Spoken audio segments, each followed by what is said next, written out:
So we're Jake and Diane Spengler. We've been married, it'll be 24 years this May. We've been going to Chestnut Mountain. I think this will be our 22nd year. 22nd. Well, I had wanted to expand our family for a couple years, and Jake and I were kind of going back and forth as to whether that was a good idea for us. And I prayed a lot for him to get on my team, and he didn't quite ever feel the Lord was calling him to that. And then by accident, we found out that we were pregnant, and we're very excited, and then lost the baby pretty early on. 13 weeks. And I think it was God's way of showing us that we did want to expand our family, but I didn't feel I was ready to try to have a baby. So we kind of put it on the table for a while, and said we were going to pray about it and see what God had in store for us.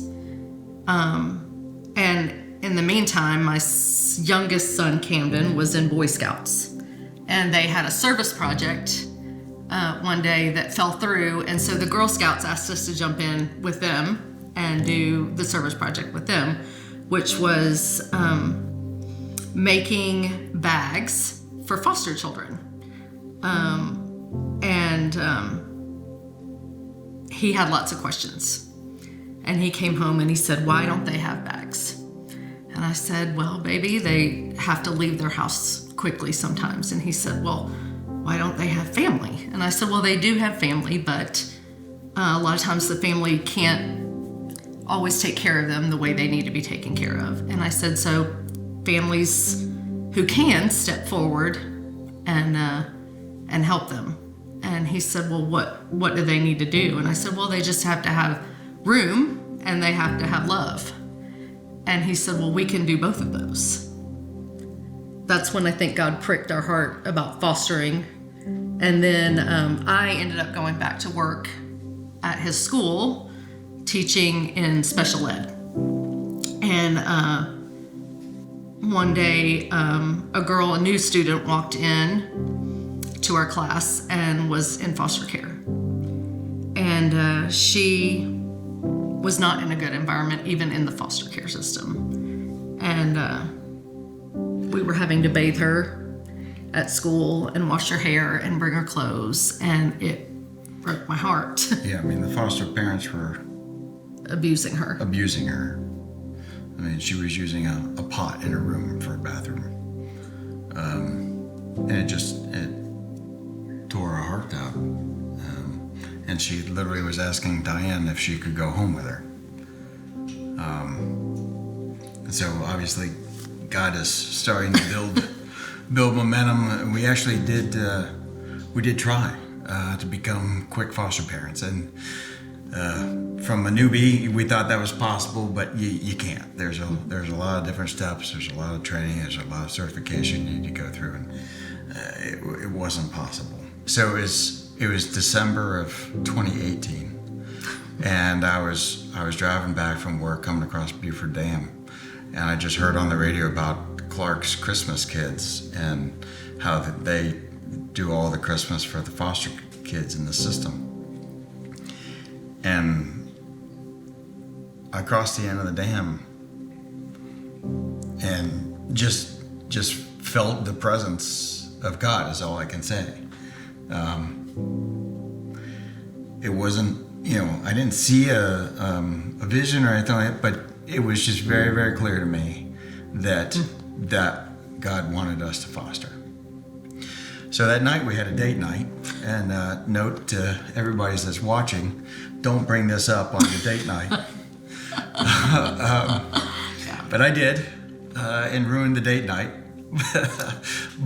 but a month and a half later, Brian was preaching on Jonah going to Nineveh.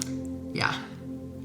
And talked about putting your yes on the table, and he said that even if you don't feel equipped, that's where God is. He's there to equip you even when you don't feel like you and your power can do it. And I think that my struggle wasn't, this is hard, or I don't want to be uncomfortable. It was, I don't know that I can do a good job. And I didn't want to do something half-heartedly. And when he said that, just put your yes on the table and God will equip you, I just looked at Jake and I said, okay. And I didn't have to say any other word, and he yanked me up to the front of the sanctuary, and we were in foster classes like a week later.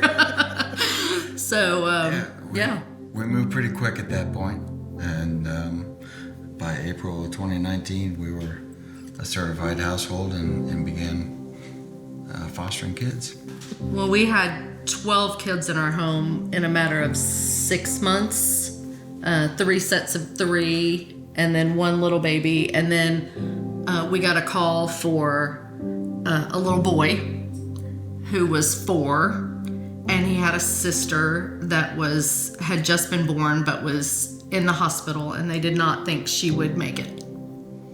And they basically said, if she survives, she will have special needs. She would have special needs, and that's why they really called, because of Diane's expertise. And they said, would you be willing to foster? And I think Jake was on his way home from work, and I said, pull over.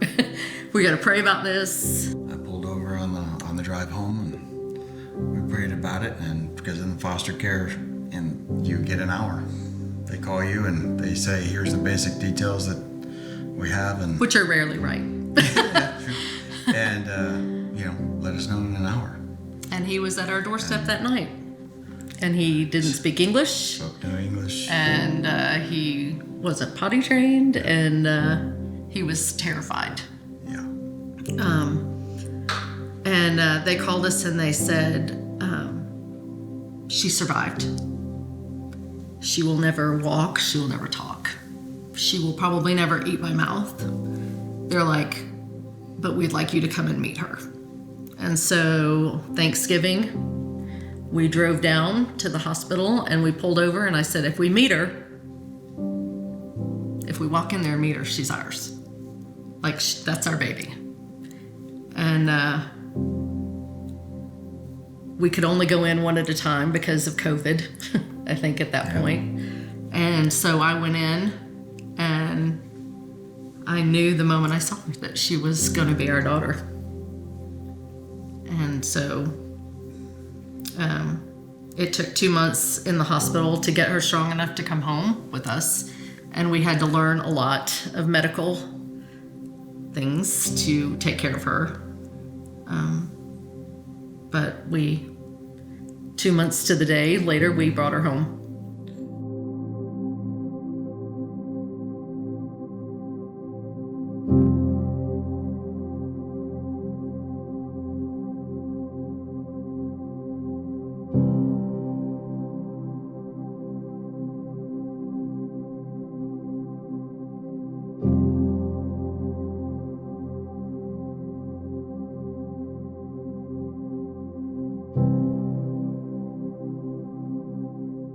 She's a force to be reckoned with. God has had big plans for her since the very moment that she was born, because everything the doctor said she wouldn't do, she's just said, watch me. Because everything the neurologist would say, she shouldn't be able to do. 40% of her brain tissue is dead. Her esophagus was all scarred and torn up. She shouldn't have been able to eat because of the stroke that she had that killed the brain tissue. She shouldn't be strong on both sides. She shouldn't have critical thinking. She shouldn't. And she does. Through the fostering, God opened my eyes to his unconditional love, and how